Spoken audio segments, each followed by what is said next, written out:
بسم اللہ الرحمن الرحیم، شروع اللہ کے نام سے جو بڑا مہربان نہایت رحم کرنے والا ہے۔ میری معزز بہنوں اور بیٹیوں، السلام علیکم۔ آج میں آپ کے لیے سورہ البروج کا لفظی ترجمہ، تشریح اور تفسیر لے کر ہوں، لیکن اسے بتانے سے پہلے میں آپ کو بتا دوں کہ جیسے کہ میں نے اپنے تھم نیل پر یہ ٹاپک لگایا کہ آج کل سورہ بروج کا کثرت سے پڑھنا کیوں ضروری ہے، تو اس کی وجہ یہ ہے کہ مرکری جو ہے وہ اپنی الٹی چال چلنا شروع ہو گیا، جو 20 ستمبر سے لے کر 27 نومبر پر تک محیط ہوگا، اور یہ جو ہے الٹی چال مرکری کی تقریباً تمام ہی بروج پر اس کا منفی اثر ڈالیں گے۔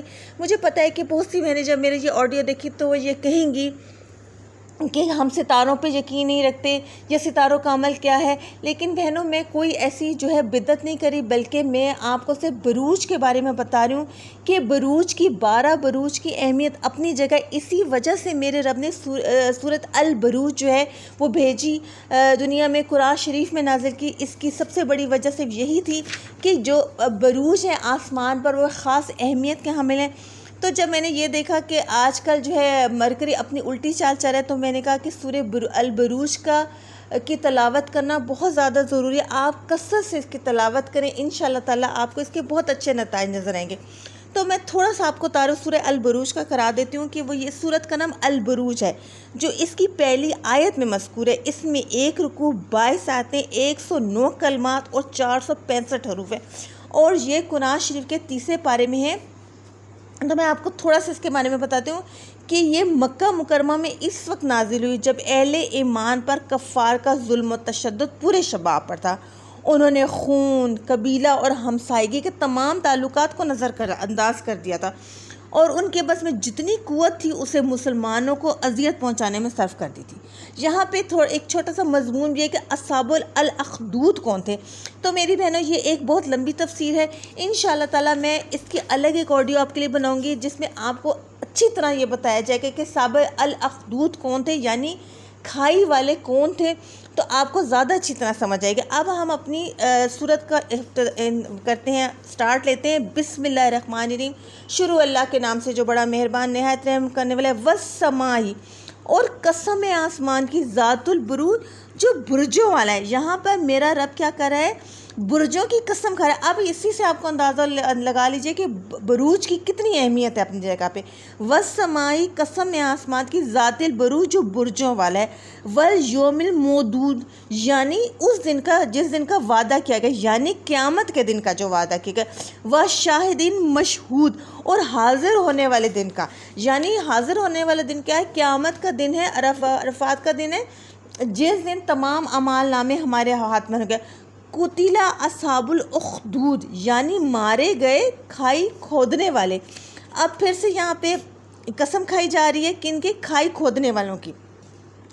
الناری ذات الوقود، یعنی جو آگ کا ایندھن تھے، بڑے ایندھن تھے، کون تھے؟ جو نافرمان لوگ تھے، ان کے بارے میں کہا جا رہا ہے النار ذات الوقود، یعنی جو آگ تھی بڑے ایندھن والی۔ اچھا، اب یہاں میں آپ کو تھوڑا سا لفظی بتاتی ہوں، اس کی تشریح بتاتی ہوں کہ اس سورت کا آغاز 3 قسمیں کھا کر کیا گیا، اور قسم اس بات پر کھائی جا رہی ہے کہ یعنی جن کھائی والوں نے اہل حق کو پکڑ کر ان دہکتے انگاروں اور بھڑکتے ہوئے شعلوں میں پھینکا تھا، اور یہ قصد کیا تھا کہ حق مانگنے والا کوئی نہ رہے، ہر طرف باطل کا غلبہ اور ہر طرف کفر اور شرک کا اندھیرا چھا جائے۔ ایسا کرنے والے، ایسا چاہنے والے برباد ہو گئے، ان کا نام و نشان تک بھی نہ رہا، ان کی عظمت خاک میں مل گئی، ان کے محلات کھنڈرات بن گئے، اور ان کے سنگین قلعے ٹوٹ پھوٹ گئے۔ حق کا بول اب بھی بالا ہے، صداقت کا آفتاب اب بھی نور افشاں ہے، حق کی شمع پر جو قربان ہو گئے وہ انسانیت کا سر بلند کر گئے۔ اب دوسری آیت میں کہا جا رہا ہے کہ اس سے مراد روز قیامت ہے، جس کے آنے کا بار بار پختہ وعدہ کیا گیا ہے۔ شاہد اور مشہود کے بارے میں علماء کے بہت سے اقوال ہیں۔ شاہد سے مراد یوم جمعہ ہے، مشہود سے مراد یوم عرفہ ہے، شاہد سے مراد میرے نبی حضرت محمد صلی اللہ علیہ وسلم ہے، قیامت کا دن، اور مشہود سے مراد قیامت کا دن، شاہد سے مراد انبیاء کرام، اور مشہود سے مراد میرے نبی حضرت محمد صلی اللہ علیہ وسلم ہے۔ پھر شاہد سے مراد اللہ تعالیٰ، فرشتے، کرامت کاتبین، انبیاء کرام، میرے نبی حضرت محمد صلی اللہ علیہ وسلم اور جملہ اہل ایمان، اور مشہود سے مراد کلمہ توحید اور دین اسلام کی تمام صداقتیں جن کی ان سچے لوگوں نے گواہی دی ہے۔ اسی طرح پھر آگے وہ کہہ رہے ہیں قتل اصحاب الاخدود کے بارے میں ہے، یہاں بھی انہوں نے بتایا کہ وہ کون لوگ ہیں۔ یہاں پر ایک چھوٹا سا واقعہ بیان کیا گیا، لیکن میں اس واقعہ آپ کو کہا ہے کہ میں اس کی ایک الگ سے آڈیو بناؤں گی تاکہ آپ کو اچھی طرح سمجھ آ سکے کہ یہاں پر کیا کہا جا رہا ہے۔ اس کے بعد وہ کہتے ہیں النار ذات الوقود۔ اب وہ یہاں کہتے ہیں کہ جی کون لوگ ہیں ذات الوقود، جن کو ایندھن میں ڈالا گیا۔ وہ کہتے ہیں کہ یہاں پہ ایک ہیبت ناک منظر ہوگا، یعنی آگ جل رہی ہوگی، اس میں لکڑیاں اور ایندھن ڈالا جا رہا ہوگا، اور اس آگ میں کن لوگوں کو جھونکا جا رہا ہوگا؟ جو نافرمان ہوں گے یا کافر ہوں گے، یہود ہوں گے، اور وہ لوگ جنہوں نے توبرائے زبور انجیر کو پڑھا ہوگا یا نسل در نسل ان تک یا پہنچا ہوگا، لیکن اس کے باوجود انہوں نے ہمارے نبی حضرت محمد صلی اللہ علیہ وآلہ وسلم پہ ایمان نہیں لایا ہوگا۔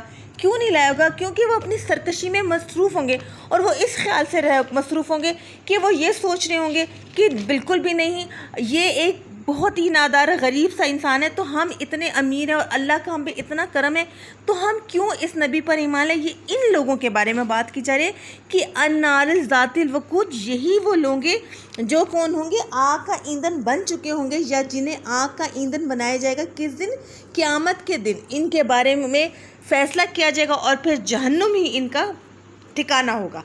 تو میری بہنوں، میں نے آپ کو آیت نمبر 1 سے لے کر آیت نمبر 5 تک جو ہے سورہ البروج کا لفظی ترجمہ تشریح بتائی ہے اور تفسیر بھی بتائی، اور میں نے آپ کو بتایا ہے کہ جو اس کی چوتھی جو ہے آیت جس میں قتل اصحاب الاخدود جو ہے، یعنی مارے گئے گھاٹی والے یا کھائی والے، ان کے بارے میں جو ہے یہ اس کی میں آپ کو تفصیل بتاؤں گی۔ تو میری بہنوں، مجھے پوری امید ہے کہ آپ کو یہ بہت پسند آئے گا۔